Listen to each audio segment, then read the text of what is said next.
Welcome back to You Heard It Here with Dr. Gary. This is earwax removal vlog number 98. In this episode, we're going to take a look at a couple of ears, but this first one, it's not even wax, it's just the tip of a hearing aid. We're going to use these alligator forceps to gently grab and remove that tip from the hearing aid out of the patient's ear. It gives us a great view of the eardrum. Now, fortunately, these tips for hearing aids are designed to be in the ears. Obviously, you don't want to let them sit there for long periods of time, but if one does get stuck, if you just see your hearing healthcare provider, they should be able to easily and safely remove that from your ear. Please do not try to remove those on your own if one does get stuck in your ear. On this next patient, we're going to take a look at two ears, both of which are very different in texture.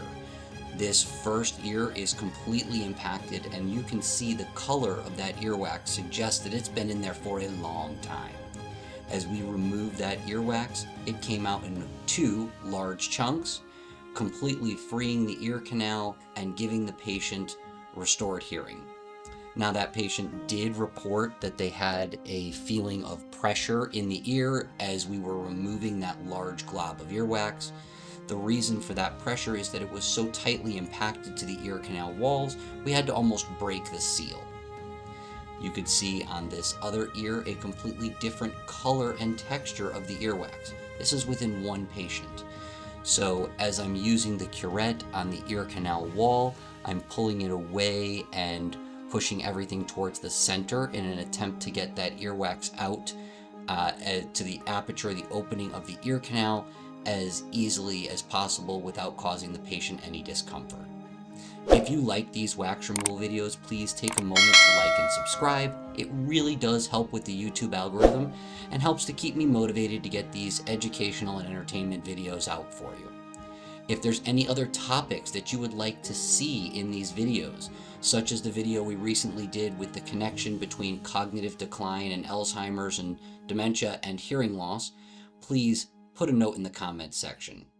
Some videos that you can expect to see coming in the near future are another video on diabetes and hearing loss, as well as Parkinson's disease and hearing loss, especially with April being Parkinson's Awareness Month. Okay, now you can see that this patient's, that wax is just kind of coming apart. It's really the consistency of honey. It's not sticking together in any way that I'm able to get any giant clumps out. So in a moment, we're going to use a little bit of irrigation. Here we go. Again, my favorite video, representing the irrigation, especially when I don't have a second set of hands to help me. And you can see that we removed the majority of that wax. Now, there is still some right down on the eardrum, and you can see the top part of the eardrum. The patient was able to Valsalva. We're going to hit that with a little bit more water, and that once that little bit more water goes in, you get a great view of the eardrum itself. This is quite a bit of wax that came out of that patient's ear. Obviously, the dark chunk is from the first ear that you saw. Again, if you like these wax removal videos, please take a moment to like and subscribe. Thank you for watching. We'll see you in the next video.